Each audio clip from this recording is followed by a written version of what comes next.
Recording in progress. OK.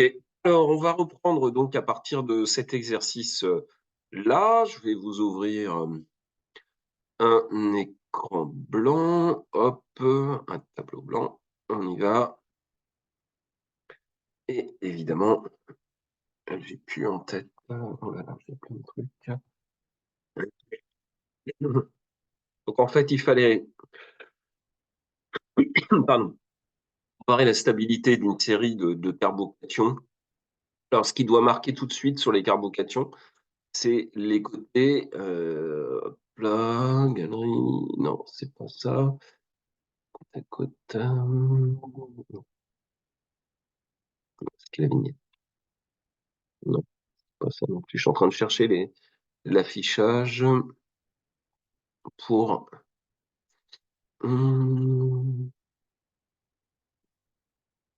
Eh ben, super. Comme ça, c'est pas mal. Donc, il fallait faire une série de carbocations. Alors, on avait tout simplement le carbocation comme celui-ci. Et en fait, si on regarde bien sur les différents carbocations, c'est celui-là qui est commun à tous. Vous comprenez ce que je veux dire? Donc, si on regarde un petit peu par rapport à ce carbocation qui est là, en fait, vous avez des situations où vous avez un groupement, on va dire R1, qui est situé en para, et vous avez des situations où il y a un un autre groupement qui est ici. Donc ici, on va retrouver la molécule quand c'est OMe, donc le hométoxine. La molécule, si on fait de A, B, C, D, je ne sais pas si. Non, vous voyez que mon écran blanc ou pas? Je ne me rends jamais compte, moi. Je crois que vous devez voir que mon écran blanc. Bon, bref, c'est pas grave. Donc ça serait plutôt la molécule D. La molécule A, eh bien, c'est en fait quand vous avez juste H, d'accord, ici. Et ça, c'est la molécule A. Et donc, ensuite, eh bien, quand vous avez CF3, c'est la molécule B. Et quand vous avez NO2, c'est la molécule C. Et quand vous avez CH3, c'est pas possible, j'ai fait A, B, C, D. C'est la molécule D. Et celle-ci, excusez-moi pour l'erreur, c'est la molécule E. D'accord? Donc, on a bien 5 molécules à comparer. Alors, en fait, si on regarde un petit peu, on peut faire les formes mésomères finalement avec cette seule simple molécule ici. Et puis après, on va regarder quels vont être, eh bien, quels vont être les cas particuliers quand on va avoir eh bien, différents groupements ici pour les différentes molécules que vous avez là. D'accord? Donc, ça vous évitera, soit vous faites pour toutes les molécules, mais à ce moment-là, il vous faut du courage parce que, évidemment, ça va être à peu près la même chose à chaque fois. Sinon, vous refaites pour uniquement cette molécule qui est là. R2, R1. Donc la première forme mésomère, en fait, elle est assez simple. Vous allez donc, vous avez un carbocation, il va falloir le faire rentrer dans le noyau benzénique, je vous ai déjà parlé de ça. Et donc, on va le faire rentrer dans le noyau benzénique tout simplement en déplaçant les électrons comme ceci. L'électron qui est comme ceci de la double liaison qui est à côté. Du coup, le squelette des liaisons sigma, c'est-à-dire des simples liaisons, il ne bouge pas. D'accord? R1, R2 ici, et cette molécule-là ne bouge pas. Donc tout ça, ça reste ensemble. On regarde cette double liaison-là, elle n'a pas bougé, donc on la laisse. Cette double liaison-là, elle n'a pas bougé, on la laisse. Par contre, ici, on a une double liaison qui est apparue ici, et donc le charge plus a récupéré un électron, donc lui, il devient neutre. Et ici, eh bien, comme on a perdu un électron, on vient de récupérer une charge plus à ce côté-là. D'accord? Donc on est toujours dans un système conjugué, à savoir charge, simple liaison, double liaison. Et on va continuer sur la deuxième forme mésomère. La deuxième forme mésomère, eh bien, on va faire ce passage de la double liaison vers cette situation qui est là pour obtenir eh bien, la nouvelle molécule. Donc, toujours pareil, les liaisons sigma ne bougent pas, donc on fait les simples liaisons tout simplement dans un premier temps. Ensuite, on regarde les doubles liaisons qui n'ont pas bougé, donc celle-là et celle-là n'a pas bougé. Et ici, on a récupéré une double liaison et on a une charge plus qui se retrouve au pied finalement du groupement R1. Donc là, ça va être quelque chose qui va nous intéresser quand les groupements R1 vont être différents, évidemment. Hein. Et dans un premier temps, on va garder juste ça et on va continuer en fait de faire tourner la double liaison qui est ici pour faire la deuxième forme, pardon, pas la deuxième, mais une autre forme mésomère qui va être, alors, on continue avec les simples liaisons dans un premier temps, R1, R2. Les doubles liaisons qui n'ont pas bougé, celle-là n'a pas bougé, celle-là n'a pas bougé. Par contre, ici, on a fait apparaître une autre double liaison, et c'est le groupement ici, au pied du groupement R2, qu'on va retrouver la charge plus. Enfin, si vous faites la dernière forme mésomère, on doit récupérer finalement la charge, la double liaison au niveau de notre dernier cycle benzénique et remettre à l'extérieur finalement la charge plus. Donc là, R2, ici, donc ça c'est les simples liaisons. On regarde, donc cette double liaison-là n'a pas bougé, celle-là n'a pas bougé. Ici, on a récupéré une double liaison et finalement, on a la charge plus qui est ici. Donc si on fait un tout petit bilan, ici, si on fait un tout petit bilan, la charge plus, elle s'est promenée finalement au niveau du carbone extérieur ici, avec une autre couleur. Au niveau du carbone ici, on a eu la double liaison. Alors, on va peut-être, tiens, on va même faire mieux. On va refaire une forme limite. Si on fait la forme limite du système, en fait, donc les simples liaisons n'ont jamais bougé. R1, ce qui est normal, R2, comme ceci. La double liaison, en fait, elle a été sur tout le périmètre du système. On a eu des doubles liaisons, c'est pour ça que je mets des pointillés. On a au total qu'une seule charge plus du système.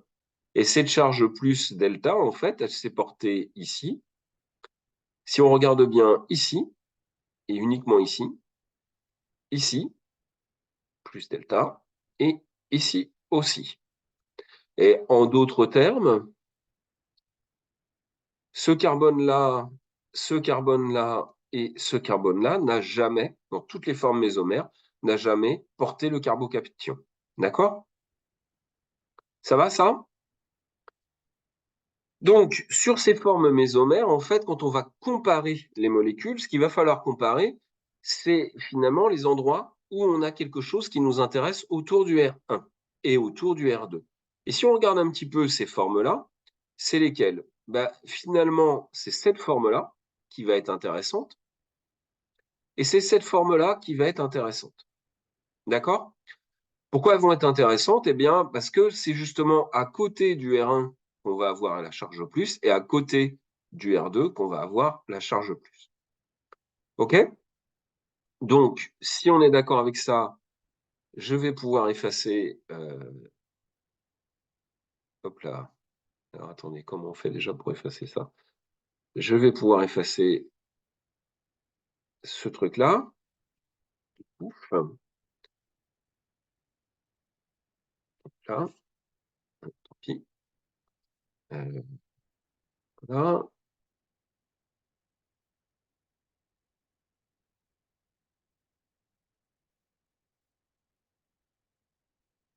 Et on va regarder en fait les différentes molécules. Alors, la situation, finalement, la situation pour la molécule A. Pour la molécule A, en fait, on est d'accord, ça sera le système neutre. C'est-à-dire que la molécule A, il n'y a pas plus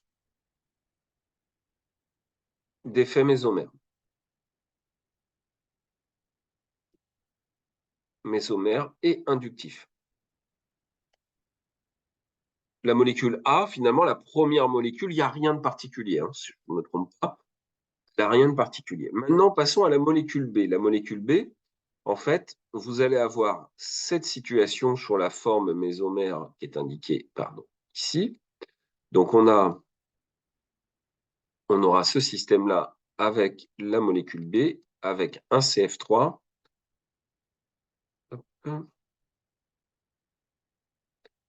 Avec un CF3 ici, et avec une charge plus là-dessus.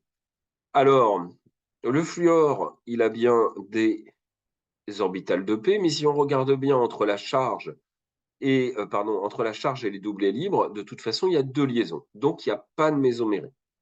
Il n'y a pas de mésomérie, donc du coup, on va regarder s'il y a des effets inductifs. Le fluor, il a des effets inductifs attracteurs. D'accord? Ça, on le sait parce que le fluor, c'est particulièrement delta-. C'est un groupement qui est très électronégatif. Du coup, on a un effet moins I, d'accord, ici, moins I ici. Et du coup, on va avoir tendance, le carbone qui est ici, en fait, il va être delta plus. OK? Donc, on va avoir tendance, en fait, à avoir une situation défavorable par rapport au système. OK? On est d'accord avec ça? Finalement, on a un plus à côté d'un delta plus. On n'a pas de forme mésomère supplémentaire. Donc, en termes de stabilité, la molécule B, eh bien, elle est moins stable que la molécule A. Je le fais dans cet ordre-là. Molécule B, inférieure, donc moins stable que la molécule A qui est plus stable. Ça va, ça? On peut passer maintenant, si on est d'accord, à, donc ça c'était la molécule B, à la molécule C. La molécule C, en fait, ça ne va pas être extrêmement différent. On va regarder toujours la même molécule. On a un plus ici, et cette fois-ci, on va avoir un NO2. Alors le NO2, j'insiste, il faut le connaître par cœur, le NO2. Sa formule, parce que c'est pas toujours évident de la connaître. Mais on a un azote qui est plus à côté d'un plus. Alors, est-ce qu'on peut avoir de la mésomérie? Alors, si on regarde bien, on a une charge ici, on a une double liaison ici, d'accord? Mais la double liaison, en fait, elle n'est pas mobilisable. C'est-à-dire que vous n'allez pas vous n'allez pas pouvoir donner cette double liaison là-dessus. Pourquoi? Parce que le NO2, c'est un groupement qui est moins M. Donc un groupement, si vous vous souvenez bien, qui a tendance à, enfin pas qui a tendance, qui tire les électrons à lui. Et même si vous faisiez ça, si vous posiez le truc ici, vous auriez un oxygène qui serait plus. C'est pas possible. Pareil, cette charge, elle est trop loin, elle a deux simples liaisons pour arriver à la charge plus qui est ici. Donc, pas de mésomérie. Pas de mésomérie ici. Au niveau des effets inductifs, il n'y a pas d'effet inductif particulier. Par contre, excusez-moi, un gros rhume. Par contre, ce que vous avez comme situation, vous avez une charge plus en face d'une charge plus. Donc, plus avec plus, ça, c'est très défavorable. Donc, c'est moins stable. Maintenant, en termes de qualification, par rapport à la molécule, puisque là, on est à la molécule C, par rapport à la molécule B, si on regarde bien, la molécule B, c'était un petit peu la même logique. On avait une charge plus face à un delta plus. Ici, on a une charge plus face à un plus entier. D'accord? Comme, par définition, le plus, il est vraiment de plus 1, alors qu'ici, c'est qu'une partie de plus 1, eh bien, c'est encore moins favorable que dans la situation B. Donc, si je fais mon bilan, je vais l'écrire ici. J'ai B inférieur à A. Et en fait, on a C qui sera encore moins stable que A. OK? Ça va, ça?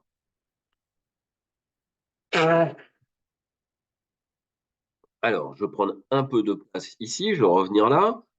La situation de la molécule D. La molécule D, en fait, on va s'intéresser cette fois-ci à la présence d'un CH3. Donc, ici, on a un CH3. Pareil, la situation qui nous intéresse, c'est la situation où vous avez le carbocation qui est situé ici. D'accord? Donc, ça, c'est la molécule D. Pareil, pas d'effet mésomère supplémentaire.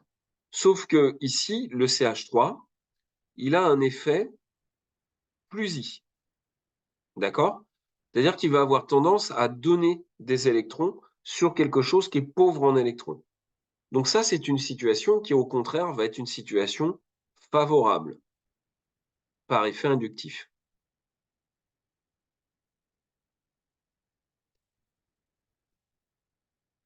OK? Donc quelque chose qui est favorable par effet inductif, ça veut dire que ça sera meilleur que A, meilleur que la molécule A, meilleur que A. OK? Donc si je reprends et je remonte ici, eh ben, en termes de stabilité, je reviens ici, la molécule D, eh bien, la molécule D est plus stable que la molécule A. Lui-même plus stable que la molécule B et pour l'instant plus stable que la molécule C. On va regarder maintenant la dernière molécule qui est la molécule E. Alors la molécule E, un petit peu intéressant parce que c'est un petit peu différent en fait, dans le sens où cette fois-ci, c'est sur une autre forme que ça devient intéressant à regarder. En fait, c'est sur la deuxième forme que j'avais identifiée, c'est-à-dire celle-ci, ça devient intéressant à regarder parce que dans ce cadre-là, pour la molécule D, on va la dessiner, pardon, pour la molécule E, on va la dessiner ici, eh bien, on va se retrouver dans la situation suivante, à savoir qu'on va avoir eh bien, la double liaison qui est là, l'autre double liaison qui est là. On n'a rien à ce niveau-là, on a une double liaison qui est ici, et là, on a un carbocation qui est situé là, et on a un O ME, donc c'est-à-dire un OCH3. Alors, on n'oublie pas que l'oxygène porte des doublets, deux doublets pour un oxygène. En fait, dans cette situation-là, on est exactement dans la même configuration au niveau de l'oxygène que dans H2O, hein, tout simplement. Vous avez donc deux doublets libres. Et si on a deux doublets libres pour la molécule E, eh bien, on peut regarder, on a cette situation, on a doublet libre, simple liaison plus. Sur les oxygènes comme ça, que ça soit de l'alcool, que ça soit des hauts méthoxy ou que ça soit d'autres situations, on est sur un effet plus M, c'est-à-dire avec une tendance à donner des électrons. Et donc, dans ces cas-là, on va pouvoir écrire une forme mésomère intéressante, à savoir, eh bien, une forme mésomère supplémentaire où vous allez donner ce doublet pour le mettre en commun dans une double liaison pour faire une nouvelle forme mésomère avec un oxygène qui va porter 3 liaisons et qui donc portera une charge positive. Donc ici, on a une stabilisation supplémentaire, stabilisation par effet mésomère. D'accord? Donc du coup, E, c'est plus stable que la molécule neutre que A. Est-ce que c'est plus stable que D? Bah, en fait, c'est assez simple à vérifier. On a ici de l'effet inductif, ici on a de l'effet mésomère. Je vous ai dit que l'effet mésomère est toujours plus fort que l'effet inductif. Et donc, on n'a pas d'ambiguïté, c'est plus stable que l'ensemble du reste. D'accord? Alors, là, on arrive à conclusion. Donc, on a la molécule C qui est plus stable que la molécule B, plus stable que la molécule A, plus stable que la molécule D, et enfin plus stable que la molécule E. Ce que vous voyez, c'est qu'on a réussi finalement à comparer les uns avec les autres l'ensemble des molécules. On n'a pas été obligé à chaque fois de réécrire toutes les molécules. Il suffit simplement de trouver quel était le facteur commun, la partie commune à l'ensemble des molécules et d'identifier, eh bien, en faisant ces formules-là, d'identifier à quel moment on avait le groupement R1, le groupement R2 qui était le plus intéressant et le plus important. Ça va? Est-ce que vous avez des questions sur cette partie-là?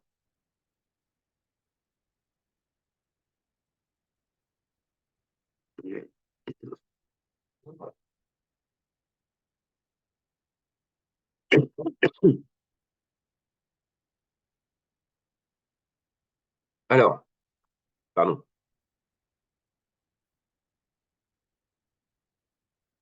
Si on est d'accord, il y a une autre question qui va arriver derrière, qui est assez amusante, c'est de dire qu'est-ce qui se passe cette fois-ci quand vous avez des carbanions. C'est ce qui vous est posé comme question.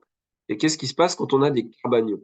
D'accord? Donc des carbanions, on n'oublie pas, c'est quelque chose de négatif. Donc si vous me dites ah ouais, pardon, il y a un chat. Donc ça va, OK, très bien. Et merde, attendez. Ah, qu'est-ce que j'ai fait encore? Voilà, c'est bon. OK. Et donc, eh ben, on va refaire l'ensemble de l'exercice, vous allez voir, c'est sympathique. On va refaire l'ensemble de l'exercice, mais cette fois-ci avec des compagnons. Alors, je reprends, et je reprends depuis le début, je suis désolé. En fait, on a ce système-là, mais cette fois-ci, vous avez un moins ici, vous avez les 3 molécules qui sont là, et donc vous avez ici R1, vous avez ici R2. Alors, quand c'est égal à H, eh bien, c'est la molécule A. Quand c'est égal, je vais y arriver. Hein, parti sur l'autre truc. CF3NO2, CH3. Pardon. Ah, je suis en galère avec mon système. Excusez-moi, j'ai... Oula.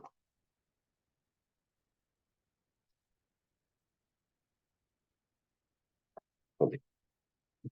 Petit souci technique. Euh,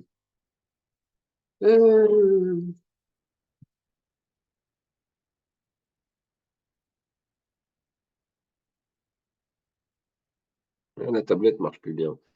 Alors, si la tablette marche plus bien, je suis vraiment en galère. Attendez, je vais fermer le tableau blanc et le rouvrir. Partager l'écran, tableau blanc.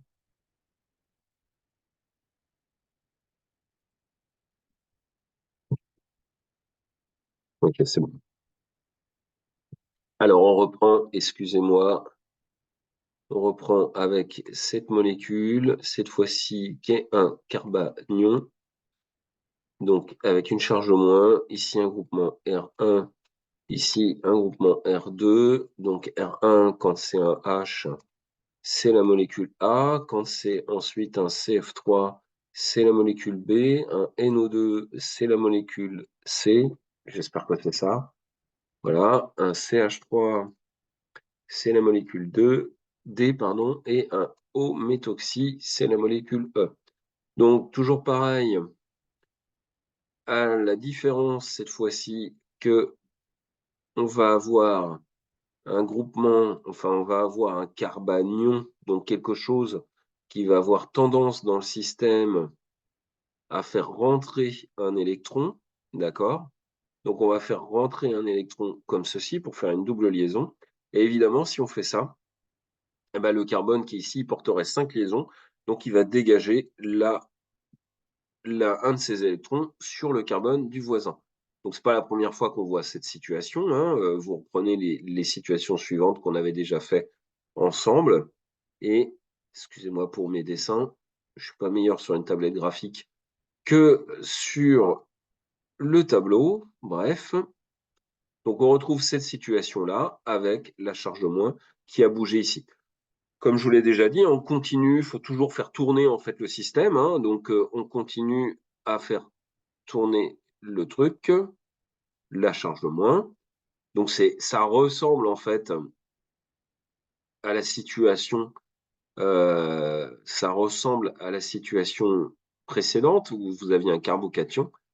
Donc on continue, donc on met d'abord les simples liaisons, moi je ne le fais pas dans le bon ordre, hein. On met d'abord les simples liaisons, les doubles liaisons qui n'ont pas bougé. Ensuite, ici est apparue une nouvelle double liaison et la charge moins qui est apparue au pied du groupement R. On continue le système, pardon, je fais n'importe quoi. On continue le système, donc la charge moins va faire une double liaison ici et la charge négative va reprendre à ce niveau-là.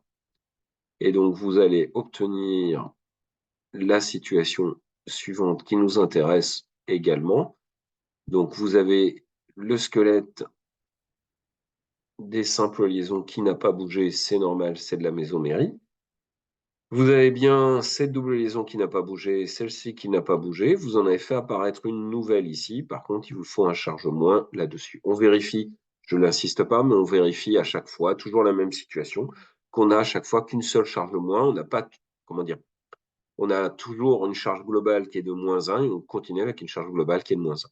Et enfin, on va pouvoir revenir à la situation du début, comme ceci. Eh bien, tout simplement en faisant cette situation-là. Donc, je vais assez vite, je suis désolé, mais parce que finalement, on va se retrouver toujours sur les deux mêmes formes qui sont intéressantes, c'est-à-dire celle-ci et celle-ci. Pourquoi elles sont intéressantes? Parce que c'est celles-là qui vont discriminer la situation quand vous avez la molécule A, quand vous avez le CH3, quand vous avez le CF3, le NO2, le CH3 et le OMe. D'accord?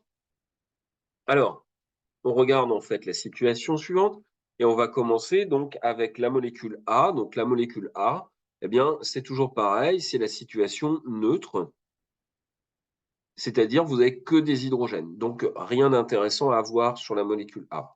Maintenant, on regarde sur la molécule B. La molécule B, eh bien, je la dessine donc, pour cette molécule, pour cette forme mésomère-là.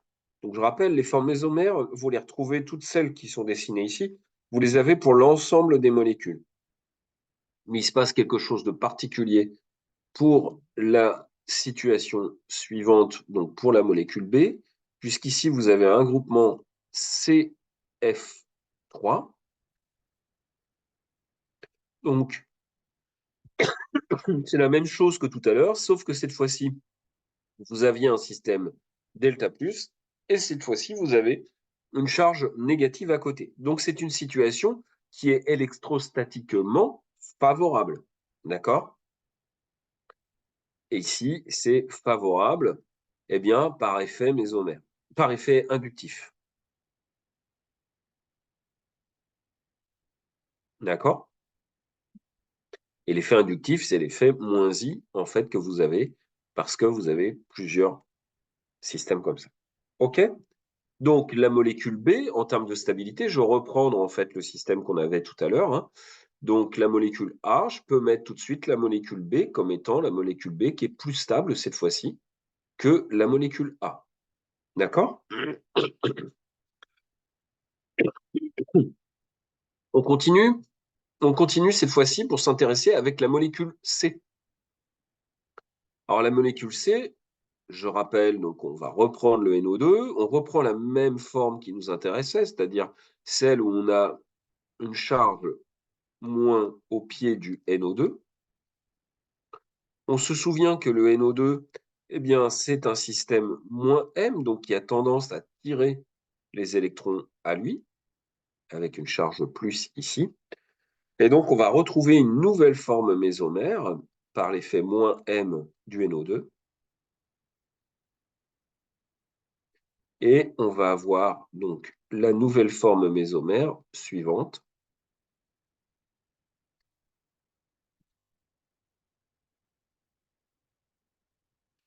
Où vous allez avoir le NO2 comme ceci, avec l'azote qui est toujours chargé plus et deux charges moins portées sur les deux oxygènes de ce cadre-là. Donc vous avez une forme mésomère supplémentaire. Pardon. Donc c'est clairement plus stable que la molécule A et même plus stable que la molécule B parce que le fait mésomère l'emporte sur l'effet inductif. D'accord? Donc, je reprends mon petit tableau ici que j'ai commencé. Non, j'ai fait une bêtise, non.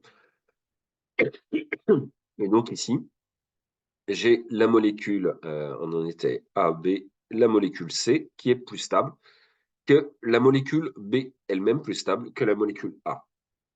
On passe à la molécule D. Alors la molécule D, vous allez voir, on va le faire assez rapidement. La molécule D, ben, c'est toujours la même forme qu'on a regardé. Donc, on a la même chose, hein, c'est toujours cette forme-là qui nous intéresse, avec les doubles liaisons portées comme ceci, la charge au moins ici. Mais cette fois-ci, vous avez un CH3. Or, le CH3, il a un effet plus I, c'est-à-dire qu'il va avoir tendance à donner de l'électron sur quelque chose qui est chargé moins.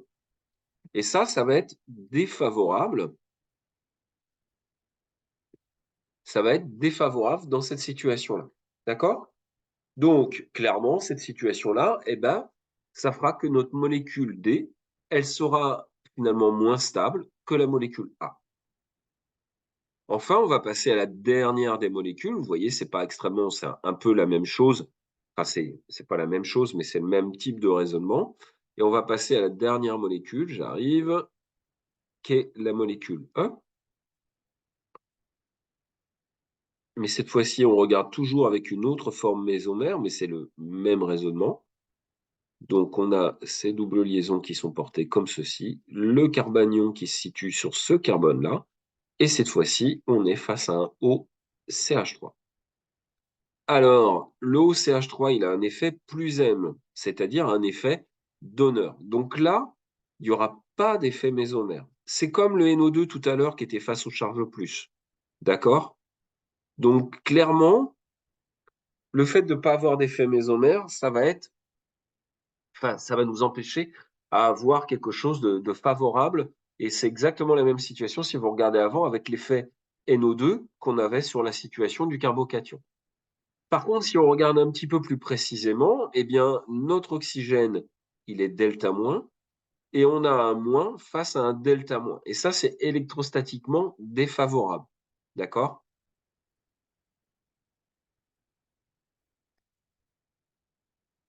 Et alors, par rapport à la situation précédente, c'est-à-dire cette situation-là, est-ce que vous voyez par rapport à cette situation-là, il faut comparer finalement ces deux situations. Bien, ici, vous aviez juste, entre guillemets, un carbone qui aurait tendance à donner des électrons au truc en face. C'est pas favorable, mais c'est tout. Alors qu'ici, vous avez clairement un moins face à un delta moins. C'est donc moins favorable que la situation précédente. Donc, on peut finir notre classement avec la dernière molécule qui est ici, qui est la molécule E. Alors attendez, merde, c'est pas vrai. Ah là là, je suis pas dans le bon sens, non? Je suis en train de faire n'importe quoi. On va reprendre depuis le début, on va faire le bilan. Ça va être un bon moyen de faire le bilan.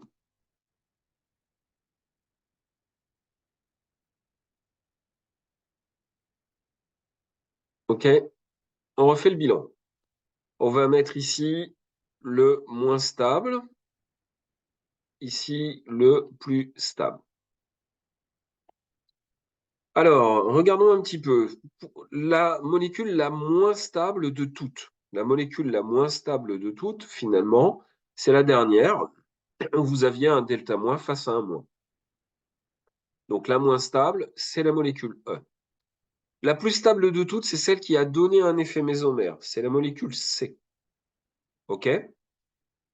Ensuite, la molécule qui était favorable aussi, c'était la molécule B. Donc B se situe ici. La molécule D était moins stable que la E. Donc on a ce système-là de stabilité. On est d'accord? Vous prenez l'ensemble de ce qu'on a écrit. C'est juste que je me suis planté un petit peu à un moment parce que voilà, je me suis planté. C'est bon? Alors, si j'ai pas de remarques, de toute façon, j'ai visiblement pas de remarques. Donc, je vais passer à l'autre exercice. Alors, l'autre exercice, c'est de comparer chaque couple de molécules selon leur caractère acide ou basique. D'accord? Alors, c'est l'exercice 4. Le premier couple de molécules qu'on a regardé, en fait, c'est cette molécule-là.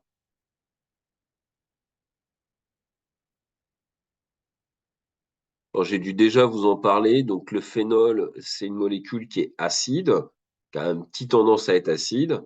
Et sinon, après, on a face au cyclohexanol, qui est cette situation-là.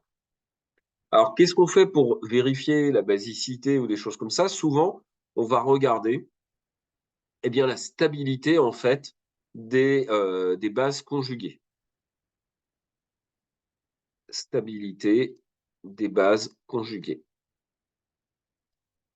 Alors, pourquoi on regarde ça? Parce que finalement, si on fait cette réaction, et je vais le prendre avec le phénol, si on fait la réaction suivante, OH avec H2O, hop là, pardon, avec H2O, eh bien, on a une réaction équilibrée que vous devez connaître parce que vous avez, ou vous êtes en train de faire des équilibres acido-basiques, parce que c'est un grand classique de la L1, plus H3O+.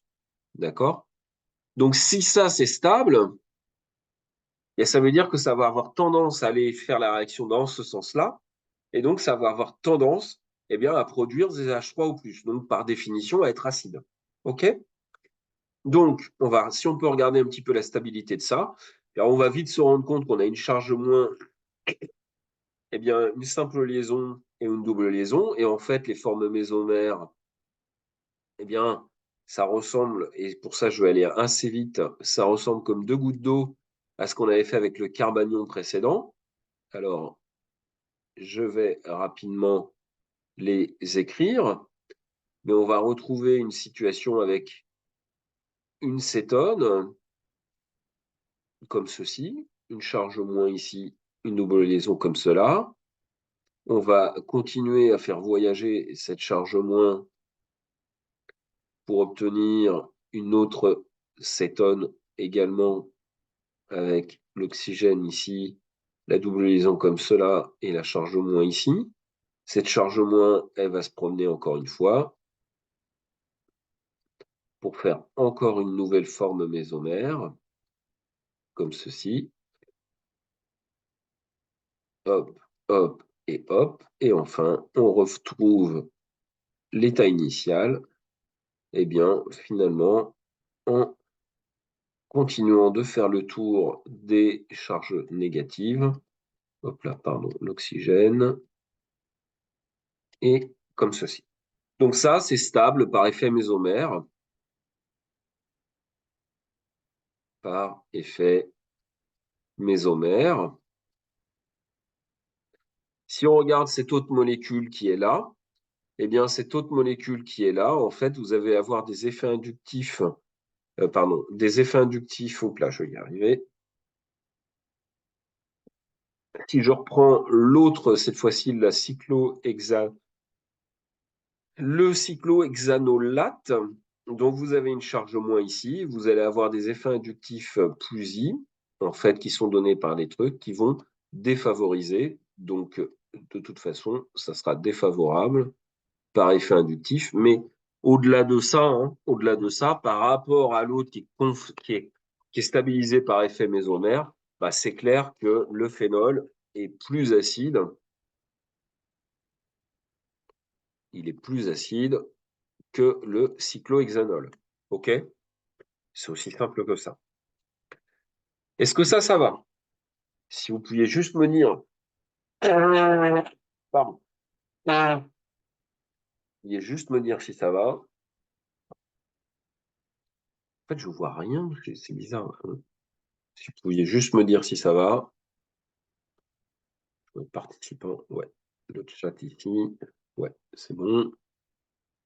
Ah, OK. Donc, on va passer à l'autre molécule. Pouf.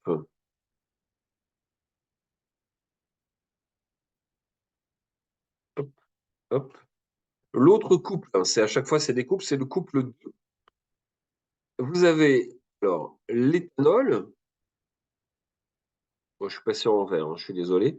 L'éthanol et le terbutanol. OK? Donc là, c'est de savoir si c'est un acide ou une base. Alors, peu importe finalement, parce que finalement, vous verrez que le résultat est toujours la même. Mais ici, clairement, on va s'intéresser, normalement, quand on a un OH, on s'intéresse au caractère acide. Donc la question, c'est finalement de comparer la stabilité de O- et de ce système-là. D'accord? Alors ici, vous allez avoir, c'est toujours une comparaison hein, d'acidité. Ici, vous avez un effet inductif plus I qui est défavorable. Ici, vous en avez 3 qui est défavorable.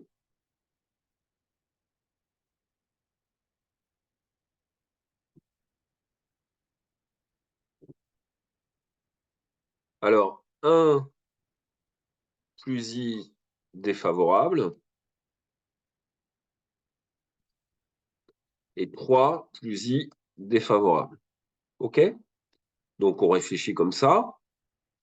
Donc, ici, on a 3 effets défavorables, un effet défavorable. Donc, celui-là est plus stable que celui-là, qui est moins stable. D'accord? Donc, si on revient à l'échelle du dessus, celui-là va être plus acide et celui-là sera moins acide. OK?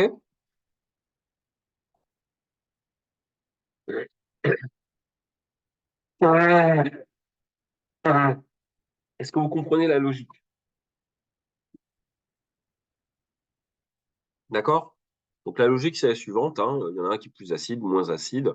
Alors évidemment, hein, en fait, pour parler chimie, l'un ou l'autre, ils sont aucunement des acides, hein. D'accord? Ni l'un ni l'autre sont des acides. Par contre, c'est des très bonnes bases quand elles sont, quand on prend l'alcoolate, donc quand on s'intéresse à ça, et on le verra sur le cours d'après, que ça, c'est une très bonne base parce que ça va avoir tendance à revenir sur une situation OH. D'accord? Mais là, la question, elle était sur les formes OH. Les formes OH, est-ce qu'elles sont acides ou pas acides? Bah, celui-là est plus acide que celui-là. C'est tout. D'accord? Mais évidemment, l'éthanol, je sais pas, je connais pas assez vos vies si vous en prenez un lors de soirée, mais c'est pas les caractéristiques, c'est que c'est pas acide. OK? Alors, on va passer maintenant à une autre molécule. Donc, l'autre molécule, c'est la comparaison de l'acide, là, le 3, c'est la comparaison de l'acide trifluoroacétique et de l'acide acétique. Alors, donc on est sur cette situation-là, CF3 et CH3.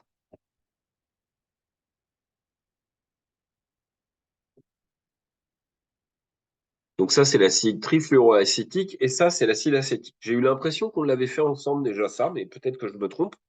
Donc toujours pareil, on avait vérifié ce système-là. On avait dit que sur les acides comme ça, vous reprendrez la partie cours, parce qu'on l'a fait en cours. On va regarder eh bien, la base conjuguée. Ici, vous avez un delta plus. Plus le delta plus est fort, ici, plus vous allez renforcer ce delta plus là, et plus vous serez acide. Donc, si on regarde un petit peu notre système,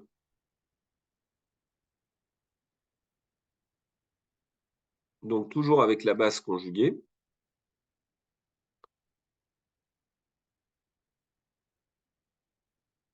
quand vous avez un CH3, eh bien, vous avez un effet plus I, ici. CH3, vous avez un effet plus I. Au contraire, quand vous avez un CF3, je vais changer de couleur, vous avez les fluors qui attirent à vous, et donc vous avez un effet moins I. Donc ici, le plus delta, il augmente, donc acide. Et ici, le plus delta, il diminue, donc c'est moins acide. Alors peut-être souvenez-vous, l'acide acétique et l'acide formique. L'acide formique, c'est quand vous avez juste un hydrogène. Donc c'est un acide qui est quand même assez fort. L'acide acétique, c'est le vinaigre, donc c'est déjà moins fort. Et puis bah, l'acide trifluoroacétique, ça vous le savez peut-être pas, mais c'est un acide, franchement, qui est un pKa, je crois que je l'ai dans la partie courte, qui est au niveau de 0,25 ou des choses comme ça. Donc celui-là, il va être clairement plus acide que celui-là. Il sera moins acide. C'est toujours pareil, et c'est là où il ne faut pas trop se tromper et faire bien attention quand on répond à ce genre de questions, c'est que on vous demande pas, on vous demandait pas de classer l'ensemble des molécules. On vous demande toujours de comparer la molécule de gauche par rapport à la molécule de droite. la molécule ici, par rapport à tout à l'heure, tu n'as rien à voir en termes d'acidité, hein. D'accord? Ça, c'est vraiment un acide. Ça, c'est aussi un acide. Mais il est plus fort celui-là que celui-là, par effet inductif, parce que on renforce le caractère plus delta du carbone, du carbonyle. D'accord? Donc, à revoir ce qu'on a vu en cours dans ce cadre-là.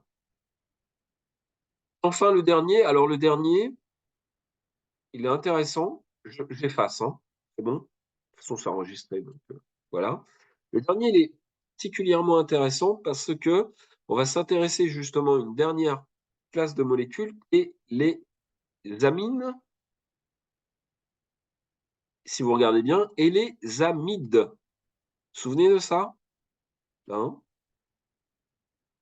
Ici, on est sur de l'amine et ici, on est sur de l'amide.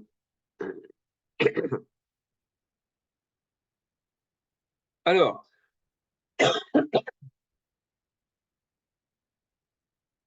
si on regarde un petit peu cette molécule, il y a plein de choses à dire là-dessus. On va essayer de regarder, d'après vous, on va regarder plus le caractère basique ou le caractère acide.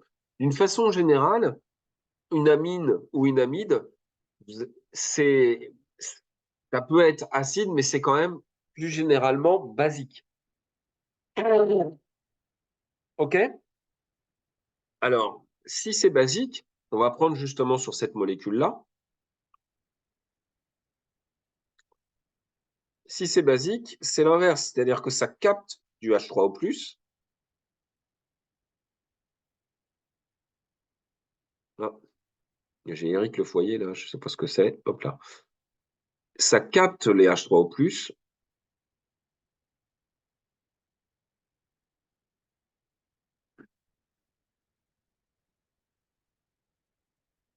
pour avoir cette situation suivante, plus H2O. Alors, si on regarde un petit peu cette première molécule, finalement, vous avez un effet ici plus I. Qu'est-ce que j'ai pris comme truc? J'ai pas pris le bon truc. Vous avez un effet ici plus I, qui en fait, alors non, plus la base, quand on regarde, alors plus la base conjuguée est stable, plus l'acide est fort. Oui, ça c'est sur les exos précédents. Là, on est sur des bases et on regarde l'acide conjugué du coup. D'accord? Plus l'acide conjugué sera stable et plus la base est forte. OK? C'est bon?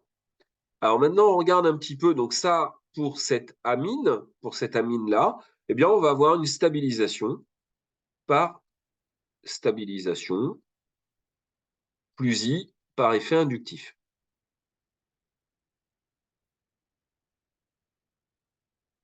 OK? Et alors, c'est intéressant, c'est de regarder la fonction amide. Parce que la fonction amide, quelque part, et ça va me faire mal de l'écrire comme ça, mais je vais le faire, on pourrait envisager cette situation suivante. H3O+, je vais l'écrire comme ça. Alors, moi j'ai un souci, voilà, merci. Je vais écrire ça, et vous verrez qu'en chimie, cette situation-là, ça n'existe pas. Mais bon, peu importe, je vous l'écris quand même, plus H2O. Alors pourquoi ça n'existe pas? En fait, parce qu'il y a quelque chose qu'il faut savoir sur les amides. Les amides, eh bien, elles sont stables par effet mésomère.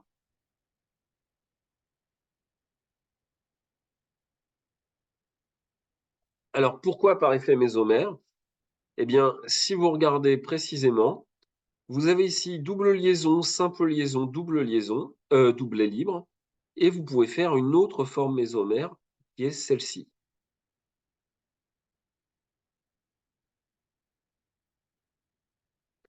Où vous avez finalement le CH3, le CO-, la double liaison ici, et le NH2 qui est comme ceci et qui est plus. D'accord?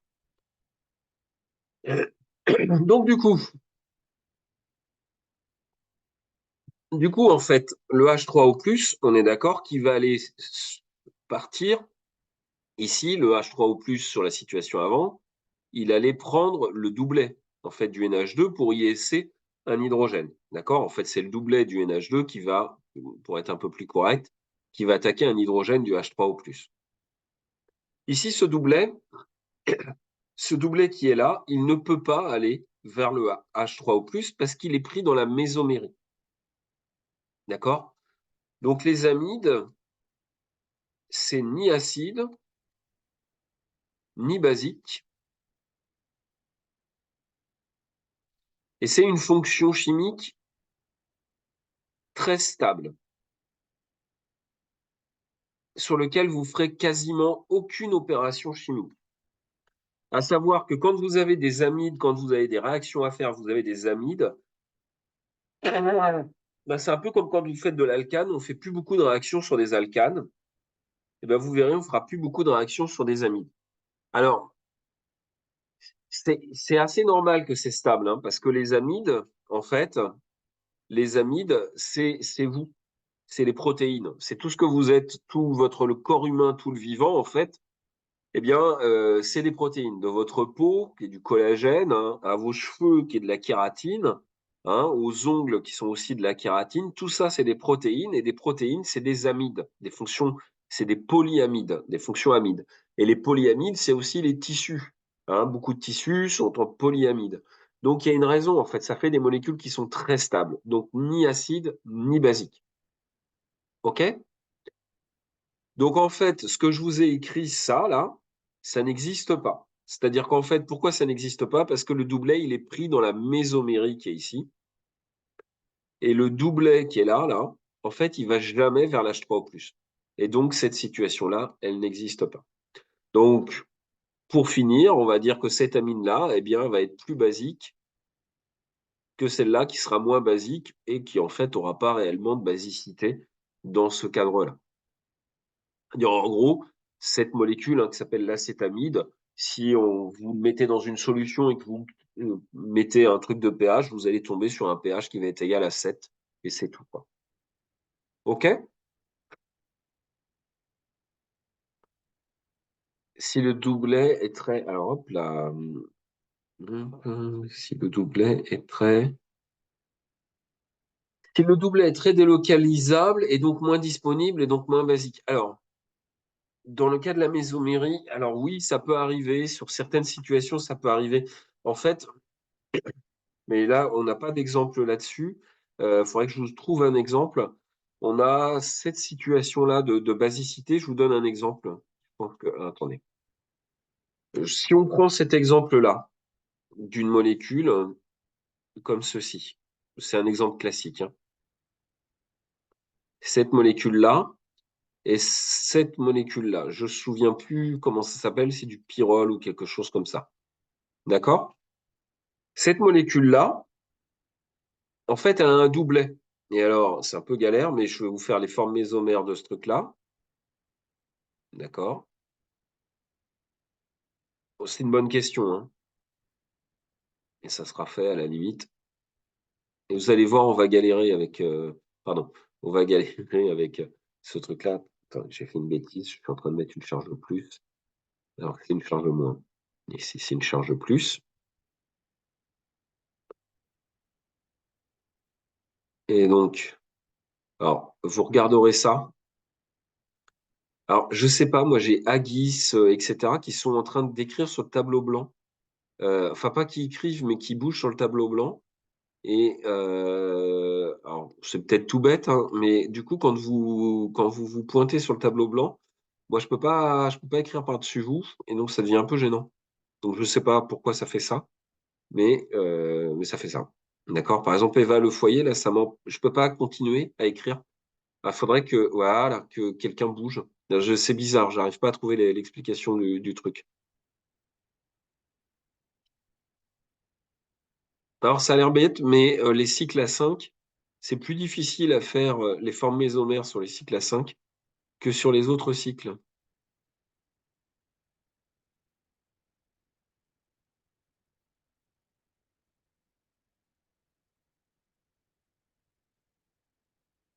Donc, on continue. C'est une bonne question que j'ai eue. Si vous n'aviez pas envie de faire de la mésomérie, bah, c'est foutu. Hop, la charge moins qui est ici.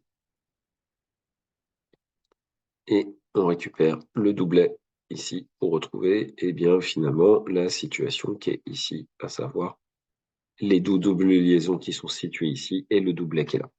D'accord? Alors, attendez, ici, on avait une charge de plus. OK?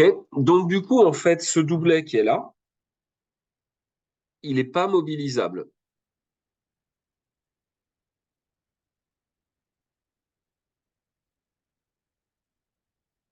Le doublet qui est là, il est non mobilisable. Donc ça, eh bien, c'est pas basique, tout simplement. Alors qu'ici, oui, au contraire, ça va être basique et ça va même être stabilisé. Eh bien, quand vous aurez récupéré un H3 au plus, c'est-à-dire un H3 au plus, on va le faire comme ça, hein. On va aller jusqu'ici.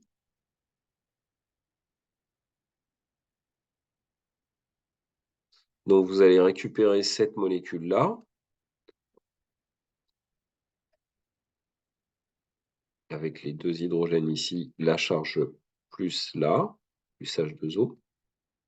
Et là, au contraire, là, vous allez avoir des effets plus I qui vont le stabiliser. Donc là, ça sera une vraie base, alors que la molécule qui est ici, qui doit s'appeler le pyrrole de souvenir, eh bien, cette molécule-là, elle n'est pas du tout basique, parce que le doublet, en fait, est pris dans la mésomérie, même pire que ça, il est pris dans l'aromaticité du système. OK? OK. Alors, je reprends la partie cours, parce que finalement, là, on a fait l'exercice 4, on a fini cette partie-là. On va passer maintenant à la deuxième partie, à la dernière partie qui va être la partie cours, en fait, de notre système. Alors, je vais reprendre, je vais fermer le tableau blanc, comme ceci, et on va passer donc à la partie cours. Donc sur Moodle, vous devez avoir, enfin, j'ai remis les diapos du dernier cours sur Moodle. Hop. Alors, le dernier cours, bah, on le finira peut-être demain, mais où on verra dans quel sens on le fait. Il faut que je partage l'écran. Toc. Est-ce que vous voyez ça? C'est bon ou pas? Oups là, pof, pof, et annoter. Ok, je peux annoter. Ok. Donc, on va passer sur la dernière partie du cours, en fait, hein. La dernière partie du cours, on va voir. Pourquoi ça marche pas? Pourquoi ça marche pas? Pourquoi ça marche pas? Parce que. Hein,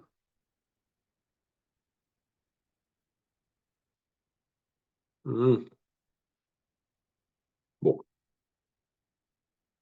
hop là. Fonction du pointeur, donc le pointeur laser.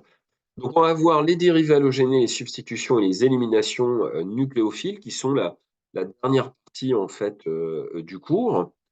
OK. Donc, on va commencer par voir un petit peu sur les dérivés halogénés. Ensuite, on passera, en fait, à l'équation, on finira par l'équation générale de la substitution nucléophile. Et on va voir deux réactions qui vont être importantes.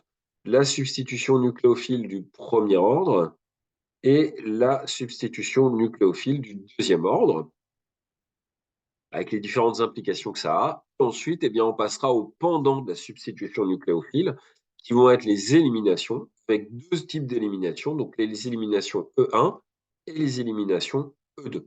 D'accord? Vous allez voir, on va essayer de voir ça de façon assez simple. Alors, on va commencer d'abord par des généralités sur les dérivés halogénés. Donc, les dérivés halogénés, c'est des composés qui sont très souvent rencontrés en chimie. D'accord?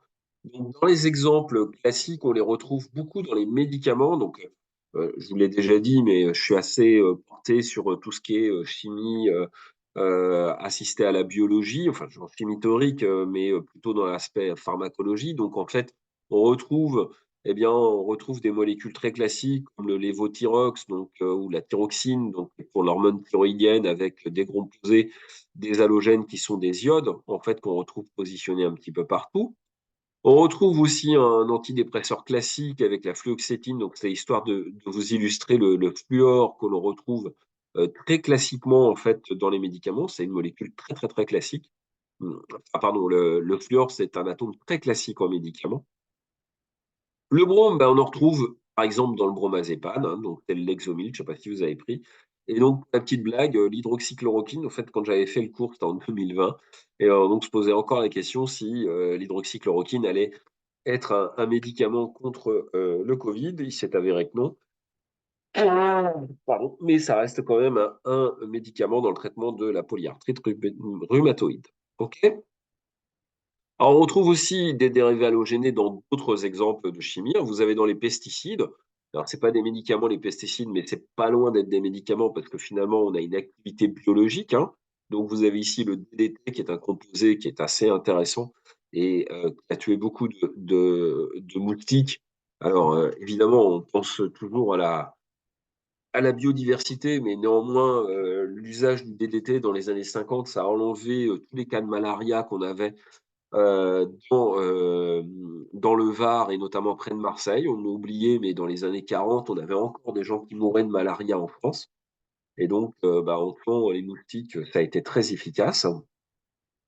On le retrouve également dans des solvants. Alors, vous en connaissez, hein, le dichlorométhane, c'est un solvant très, très, très classique.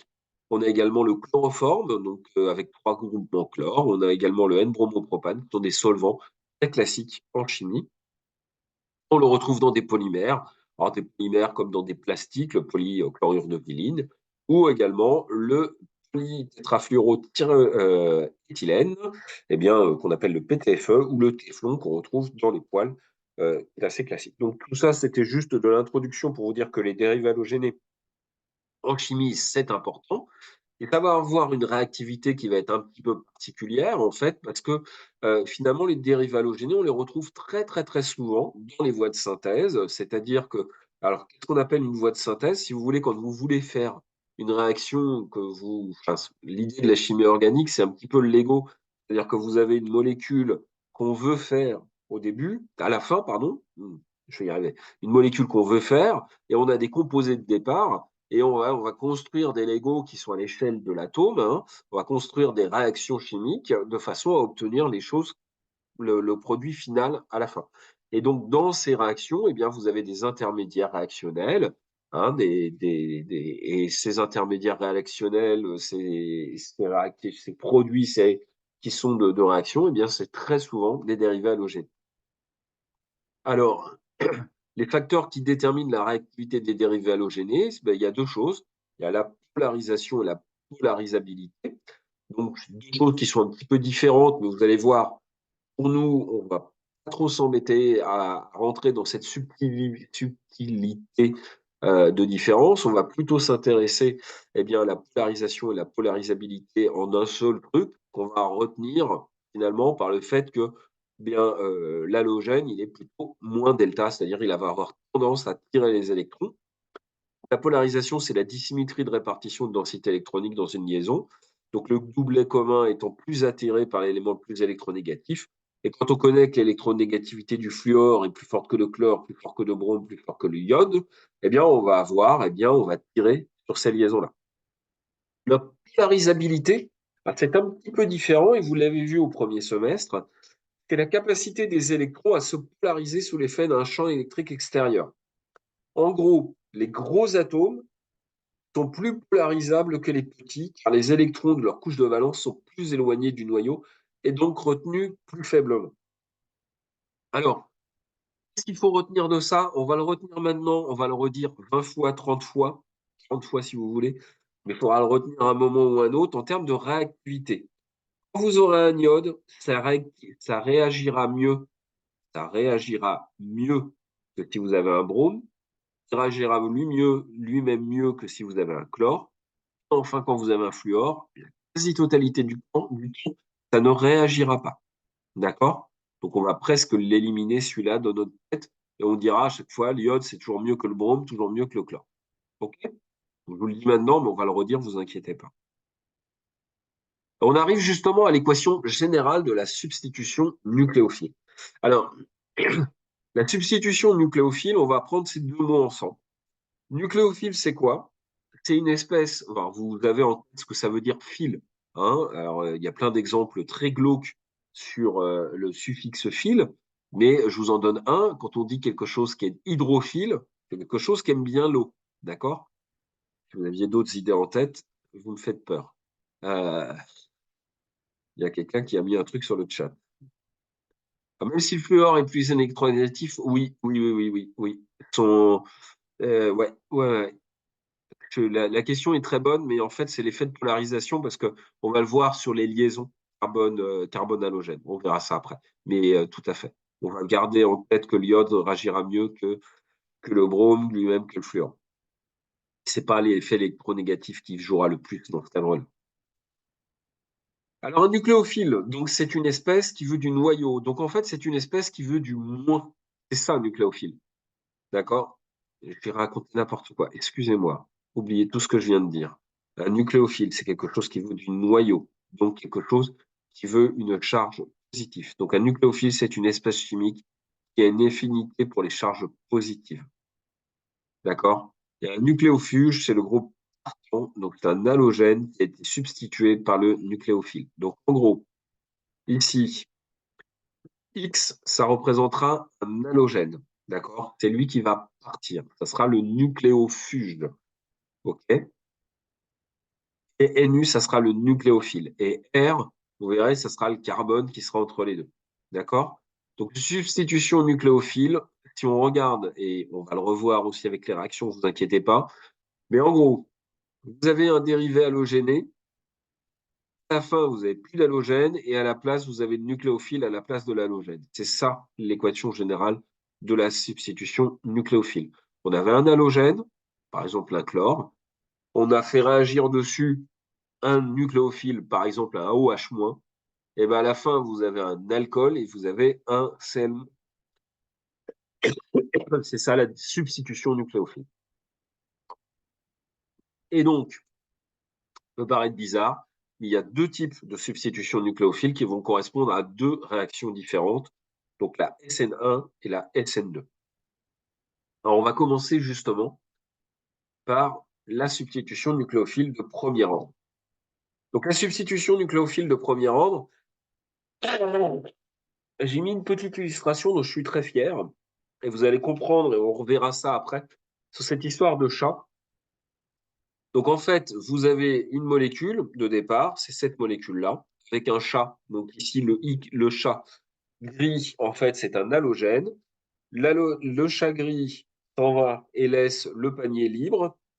Ça va être ce qu'on appellera le carbocation. Et en fait, c'est le nucléophile, donc le charroux, qui prend sa place. Donc vous allez comprendre après pourquoi, quand on va avoir la SN2 dans ce cadre-là. Et bon, de toute façon, ce n'est qu'une illustration. On arrive ici sur le mécanisme et on va rentrer un petit peu dans les exemples. Donc la réaction de SN1, en fait, va se faire en deux étapes. Donc en fait, dans ces réactions, et c'est là où je vous demande un petit peu d'attention, il y a plein de faux amis. En fait, vous allez dans l'idée SN1, vous allez vous dire SN1, bah, une étape. Bah non, en fait, la SN1, c'est deux étapes.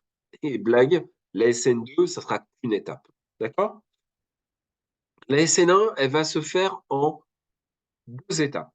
Une étape lente et une étape rapide qui va même être instantanée. Alors, quelle va être l'étape lente? L'étape lente, en fait, vous allez former un carbocation. Donc, on imagine, on a un dérivé halogéné ici, donc par exemple un brome. Le brome part, laisse un carbocation. Ça, c'est une étape lente. Le carbocation, je vous ai dit, ce n'est pas une espèce qui est stable, donc il va réagir. Et le carbocation va réagir tout de suite avec un nucléophile qu'il va trouver sous la main et il va s'associer dessus pour former ce dernier composé. Et ça sera une étape rapide. OK? Alors, si vous avez une étape lente et une étape rapide, en fait, ce qu'il faut voir, c'est que dès que le carbocation il va être formé, il va tout de suite réagir. D'accord? Dès que le carbocation est formé, il réagit directement avec le nucléophile. Alors, la vitesse de réaction, la cinétique, elle va dépendre que de la formation en carbocation au départ. Or, la formation en carbocation de départ, elle ne dépend finalement que du composé halogéné. Que c'est que lui, si vous regardez la première réaction, c'est que lui, en fait, qui se fait tout seul. Donc, en gros, plus vous en avez, plus vous aurez de formation de carbocation, tout simplement. Et si vous n'en avez pas beaucoup, ben, vous n'aurez pas de formation, vous n'aurez pas beaucoup de formation de carbocation. D'accord? Donc, en fait, la réaction, elle va être principalement guidée par cette étape lente. Histoire de vous donner un exemple, imaginez que je vous demande de faire une course, enfin, même si je vous demande de faire une course, faites pas ça, mais bon, bref, de 12 km. OK? Et dans les 12 km, je vous demande de faire 11 km 950 à pied et les 50 derniers mètres en Ferrari. Ce qui va guider votre vitesse totale, c'est plus la façon dont vous courez à pied, la façon dont vous courez avec la Ferrari. On est d'accord? Vous comprenez ce que je veux dire? Donc, c'est la même chose ici. La première étape qui est lente, c'est cette étape-là, c'est-à-dire là où dérivé halogéné, en fait, il se dissocie pour former un carbocation. Et après, ça réagit très vite. On verra ça avec des exemples, évidemment. Donc, la réaction, en fait, au niveau de sa cinétique. La cinétique, je ne sais pas si on vous a expliqué ça, la cinétique d'une réaction, c'est la vitesse à laquelle se fait une réaction. La cinétique de réaction d'une SN1, elle dépend finalement que de la formation du carbocation et donc que du dérivé halogéné de départ et de la concentration du dérivé halogéné de départ. On dit que comme on dépend d'une seule concentration, on parle d'ordre premier, d'où le nom substitution nucléophile du premier ordre. D'accord? Alors, on va regarder maintenant quels sont les facteurs qui vont favoriser la SN1. Plus le carbocation intermédiaire sera stable, plus la SN1 sera facilitée. C'est ce qu'on appelle le postulat de Hammond. Alors, si on regarde un petit peu cet exemple que vous avez ici, vous avez un chlore là, vous avez un brome ici. Quand le chlore va partir, vous allez former un carbocation ici, avec un plus là. Essayez de mettre. Alors, attendez, mode sur du poisson.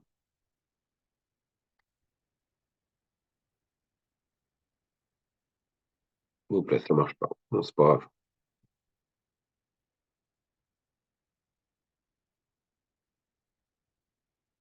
Ici, vous allez vous retrouver avec une charge plus quand le chlore sera parti. La charge plus, si vous regardez bien, elle est prise dans la mésomérie, parce qu'on a double liaison. Enfin, vous avez c'est la même chose que le premier exercice qu'on a fait, hein. Donc, cette charge plus, elle va être stabilisée par un effet inductif ici, et surtout par un effet mésomère qui est là. Donc, clairement, le carbocation sera stable, assez stable. Ici, quand le brome va partir, vous aurez un carbocation qui sera ici, et vous aurez des effets inductifs donneurs des charges ici, vont stabiliser le carbocation. Donc, dans ce cadre-là, la substitution nucléophile de premier ordre, elle sera facilitée, notamment quand on va la comparer avec la SN2. Okay. Enfin, autre chose, moins l'énergie des liaisons carbone-halogène est forte, et plus la formation du carbocation est aisée. Donc, c'est là où on retrouve en fait la même chose, mais on aura la même chose sur la SN2, à savoir que si la liaison carbone-halogène est faible, cette liaison-là, en fait, elle va se casser facilement. Si on compare la liaison carbone-iode par rapport à la liaison carbone-fluor, eh bien, la liaison carbone-iode est beaucoup plus faible que la liaison carbone-fluor. Donc, c'est plus facile de casser un carbone-iode que de casser un carbone-fluor. Alors, c'est dû à quoi? C'est dû à la polarisabilité du système. D'accord? Mais peu importe, je vous dis encore, si vous regardez, si vous comparez ça, eh bien, si vous aviez ici un iode, les réactions iraient plus vite que si vous aviez un brome pour cette même molécule, et la réaction ira encore plus vite que si vous avez un chlore, comme ici. Et si vous avez un fluor, c'est ce que je vous dis, on va s'arrêter avec le fluor, eh bien, clairement, la réaction, elle se fera très, très difficilement. On voit bien qu'on a une marge à passer à 485.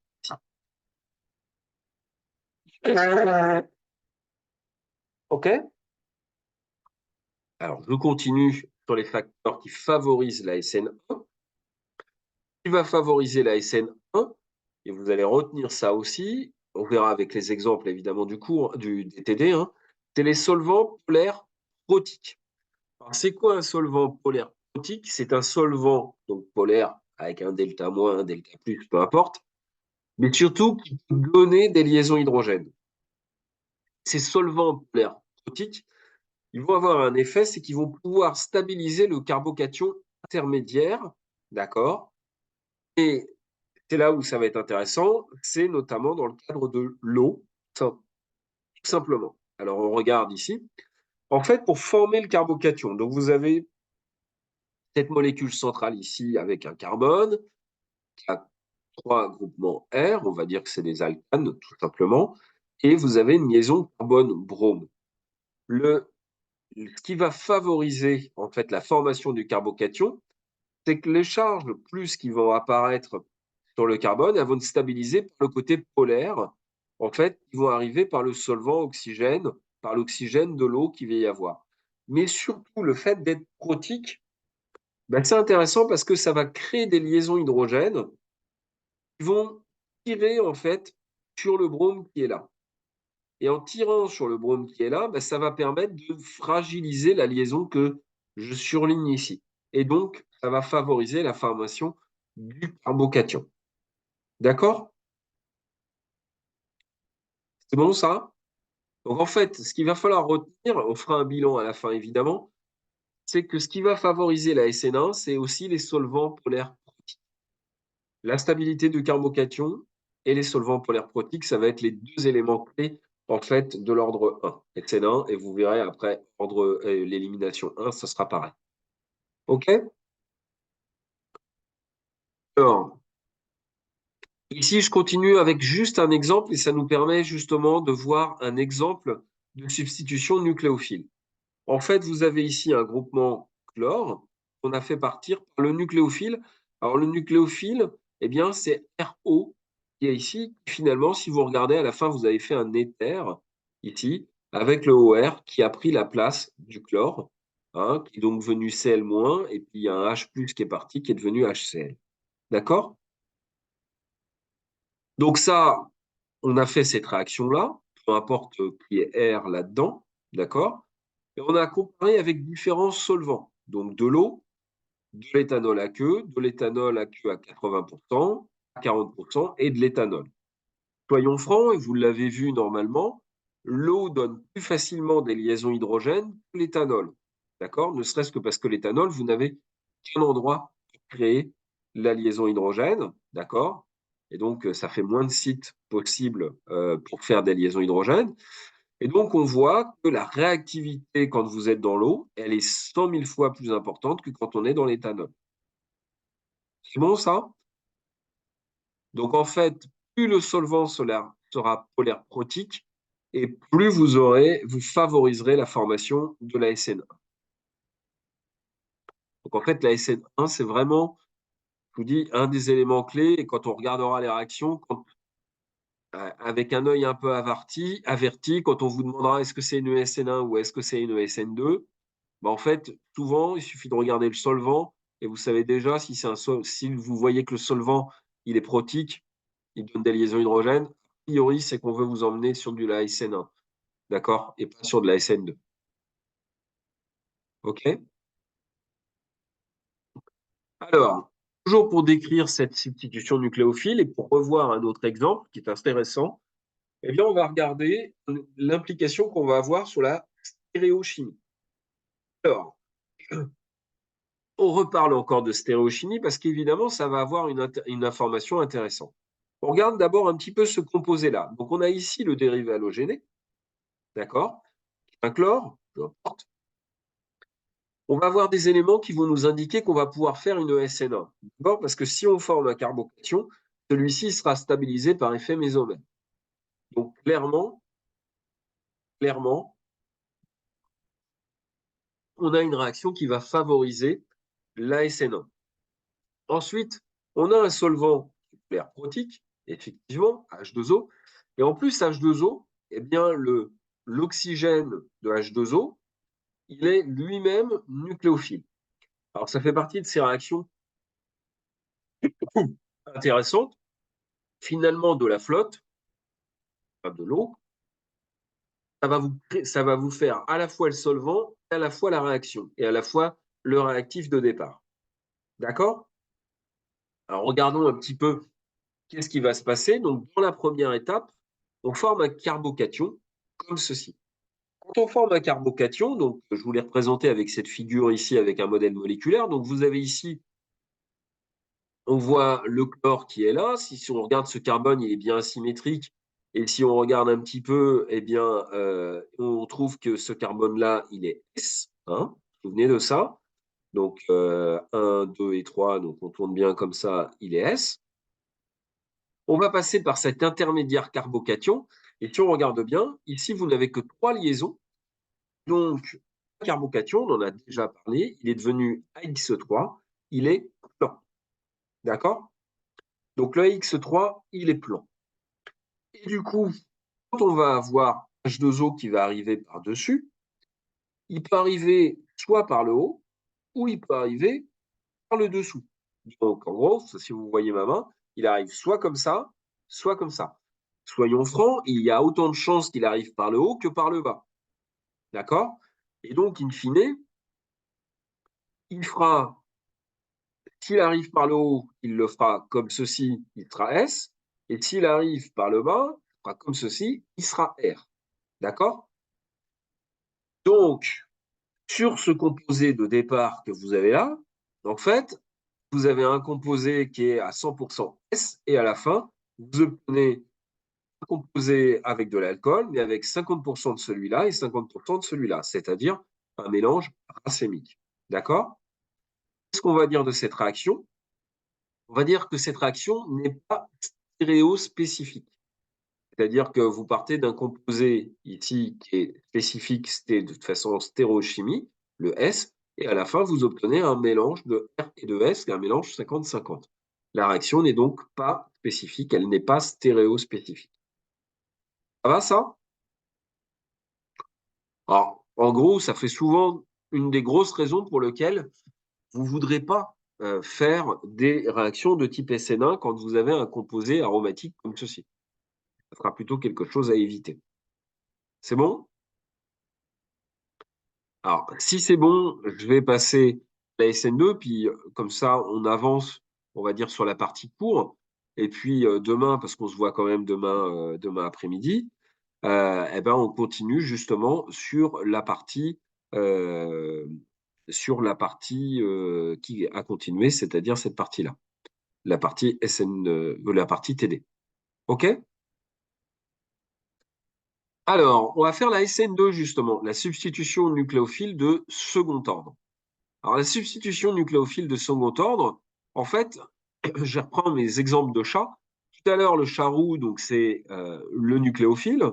Il attendait que le chat gris, donc l'halogène, soit parti et laisser le panier libre qui était le carbocation. Là, ici, en fait, le nucléophile, il pousse l'halogène pour prendre sa place. Et donc, en fait, sur la SN2, le mécanisme, il va être vraiment différent parce qu'on va avoir un mécanisme en une seule étape. C'est-à-dire que vous allez avoir le nucléophile ici, qui va arriver sur le groupement R ici, qui va dégager l'halogène comme ceci. En fait, la seule réaction se fait tout en une étape. D'accord? Donc ça, c'est quelque chose d'intéressant. C'est que tout à l'heure, on parlait de deux étapes, formation d'un carbocation, et ensuite le carbocation qui réagit. Là, on ne fait pas apparaître de carbocation. Donc, il n'y aura pas de carbocation. Quand on fait qu'une seule étape, donc si vous faites qu'une seule étape, ça dépend du nombre d'halogènes que vous avez au départ, évidemment. Hein, si vous n'en avez pas, ça ne marche pas. Mais ça dépend aussi du nombre de nucléophiles que vous avez. Donc du coup, la cinétique, elle dépend de deux paramètres, le dérivé halogéné et le nucléophile. Du coup, vous avez deux concentrations. On parle d'ordre 2, d'ordre second, d'où le nom SN2. Alors on continue, donc la réaction SN2, elle se fait en une seule étape, c'est une réaction concertée, et la vitesse donc dépend de la concentration du dérivé halogéné de départ et du nucléophile D'où cette équation de cinétique. Alors, quels vont être les éléments qui vont favoriser la SN2? Excusez-moi. Les éléments qui vont favoriser la SN2, ben, il y a plusieurs choses. Il y a le choix du solvant, on en avait vu déjà sur la SN1, le choix du nucléophile, le degré de substitution du carbone et le choix du nucléofuge. On commence par le choix du nucléophile. Le nucléophile, on n'en a pas parlé sur la SN1. Je ne vous ai pas dit, ah, il faut que vous ayez quelque chose, un nucléophile, vraiment de la pêche et qui a envie de faire les choses. Pourquoi j'en ai pas parlé dans le SN1? Parce que j'ai expliqué que finalement, la réaction elle dépendait de la formation du carbocation. Donc en fait, le nucléophile, il n'a pas besoin d'être fort pour une SN1. Par contre, pour une SN2, il a besoin d'être fort. Donc le choix du nucléophile, il faut avoir un nucléophile qui va être fort et donc on va avoir besoin de l'influence de la charge, de la basicité ou de la polarisabilité de la taille. En gros, le NH3, si on regarde le NH3, vous avez un doublet. Le doublet ici, c'est un doublet qui est nucléophile, qui va avoir tendance à aller sur quelque chose qui est delta plus. Ben, ça réagira moins bien en SN2 que si vous aviez directement un NH2-, c'est-à-dire carrément une charge négative sur l'azote. D'accord? De la même façon, H2O, on l'a vu dans la réaction de SN1 pour faire un alcool. Donc c'est effectivement un nucléophile parce que l'oxygène, il a un doublet. Mais dans une SN2, il vaudra mieux faire réagir directement OH-, donc directement une charge moins. Pareil, pour faire un éther, si vous regardez sur la réaction de SN1, je vous ai mis un éther avec un alcool qu'on faisait réagir. Ici, on va avoir tendance à faire réagir directement un alcoolate, c'est-à-dire c'est comme un OH-, sauf qu'au lieu d'avoir un hydrogène ici, vous avez un groupement alkyle, c'est-à-dire une chaîne d'alcanes dans ce cadre-là. Donc ça sera toujours meilleur dans ce cadre-là. Plus le système est basique, mieux ça marche. D'accord? Donc plus le système est basique, mieux ça marche. La polarisabilité est aussi importante, c'est-à-dire que si on voulait en nucléophile faire réagir un groupement, un autre halogène pour changer, eh bien on aurait toujours pareil le I- qui serait meilleur que le Br- lui-même que le chlore-. Et là, c'est un peu moins intéressant parce que c'est des réactions qui ne sont pas souvent, mais la taille va avoir aussi une importance très importante. On verra ça dans des exemples. Le nucléophile, si on regarde un petit peu la réaction, le nucléophile, il faut qu'il arrive dans le dos du carbone. Donc il faut qu'il arrive ici. Si le nucléophile il est gros, il aura du mal à s'approcher. C'est aussi simple que ça. Donc si on prend cet exemple-là, CH3O- par rapport à ce composé-là, le butanol, celui-là, il aura énormément de mal à s'approcher du carbone parce qu'il est lui-même très gros. Un peu comme se promener avec une encre. C'est difficile. D'accord? Donc la taille jouera. La taille du nucléophile. Donc en gros, un bon nucléophile dans une SN2, c'est quelque chose qui est très basique, avec clairement plutôt une charge moins qu'un doublet, d'accord? Et plutôt une petite taille qu'une grosse taille. Le choix du solvant. Alors, il faut un solvant polaire qui va solubiliser les sels, mais si on mettait un solvant protique, ça favoriserait la SN1, d'accord? Et en plus, ça risque de désactiver le nucléophile que vous avez, qui est lui-même chargé négativement. Donc en fait, ce qu'il nous faut, c'est un solvant polaire aprotique, c'est-à-dire qui ne donne pas de liaison hydrogène. Et alors, c'est là où on va en voir quelques-uns, et je vous demanderai d'en connaître, je suis désolé, d'en connaître quelques-uns, qui sont des solvants que vous retrouverez, mais tout le temps en chimie, à savoir le diméthylsulfoxyde, autrement appelé DMSO, ce composé-là. L'acétronitrile, CH3, ici c'est une fonction nitrile, CH3, c'est triple liaison N. On voit, on a un solvant qui est polaire, hein, ça c'est delta-, mais on ne peut pas donner de liaison hydrogène. Le DMF, le dimethylformamide, c'est aussi un composant classique. Hein, vous avez bien un hydrogène ici, mais comme il est lié à un carbone, il n'est pas donneur de liaison hydrogène. L'éthoxyéthane, ici, donc l'éther, c'est aussi solvant polaire aprotique. On en verra d'autres que cela, mais déjà on en a vu pas mal. L'acétone, par exemple, donc l'acétone, finalement, c'est la même chose que le DMSO avec un carbone ici, d'accord? Là aussi, c'est un solvant polaire aprotique. Enfin, le dernier que je vous ai mis, j'aime bien son nom, l'hexaméthylphosphotriamide, le HMPT. Si vous regardez bien, bah, c'est aussi un composant, c'est un classique des solvants. Et c'est un solvant qui, lui aussi, n'est pas, qui est polaire, mais n'est pas protique, ne peut pas donner de liaison hydrogène. D'accord? Alors, là encore, je vous ai dit tout à l'heure, il n'y a pas si longtemps, je vous ai dit, attention, quand on fera des dérivés, pardon, quand on fera des SN1, si vous voyez que le solvant, c'est du polaire protique, d'accord, il peut donner des liaisons hydrogènes, on vous donne un gros indice en disant que c'est du SN1. En même temps, si vous regardez le solvant et que vous voyez qu'on vous propose un solvant comme de l'acétone, du DMSO, du DMF ou des choses comme ça, c'est un indice, on veut vous envoyer sur la SN2. D'accord? OK? Donc on retient ça. Alors on a fait le choix du nucléophile, le choix du solvant, donc le solvant polaire aprotique, le degré de substitution du carbone. En fait, comme on va arriver derrière le carbone, plus le carbone sera encombré, plus le carbone, cette fois-ci, ici, sera encombré, et plus l'approche du nucléophile est difficile. On parle à ce moment-là de gène stérique. Alors, le SN2, on a vu donc l'encombrement du nucléophile qui a un effet limitant sur la réaction du SN2, et bien dans la même façon, plus le carbone sera substitué, plus le carbone sera substitué, plus il aura de groupement, et plus ça sera difficile de faire une réaction de type SN2. OK? D'accord? Donc, c'est exactement l'inverse que la SN1, où au contraire, plus vous êtes encombré, et normalement, plus le carbocation est stable. Et c'est là où on a les compétitions entre le SN1 et le SN2. Enfin, le nucléofuge, donc le groupe partant. Donc, on aura un meilleur groupe partant si on a un iode. On va oublier le tosyl ici. L'oublier, on ne le fait pas en cours. Donc, un iode partira mieux qu'un brome, partira lui-même mieux qu'un chlore et partira nettement mieux qu'un fluor, qui finalement ne réagit pas vraiment. Donc, en fait, ici, le nucléofuge, finalement, c'est pas ça qui nous distingue la SN1 de la SN2 parce que c'est la même chose. L'iode est toujours meilleur que le brome, lui-même meilleur que le chlore. D'accord? Alors, histoire de finir, on regarde sur la SN2, on regarde sur l'implication sur la stéréochimie.